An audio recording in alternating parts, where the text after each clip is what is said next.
How to get Fansly premium account. Hello everyone, welcome back to app tutorial. In this video we will discuss how we can get Fansly premium account. So let's start.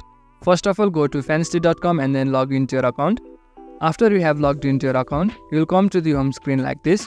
Now while talking about getting a premium account, there is no such a thing called a premium account that lets you view the contents of all the creators. So if you want to see the private content that the creators have uploaded, you will have to individually subscribe to their subscription plans.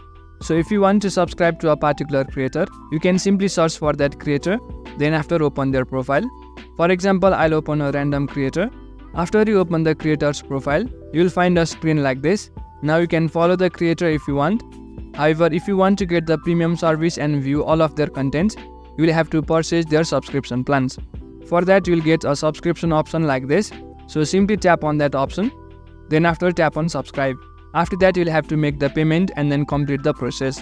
As you complete the payment, you will become a premium subscriber and will be able to see all of their videos or photos.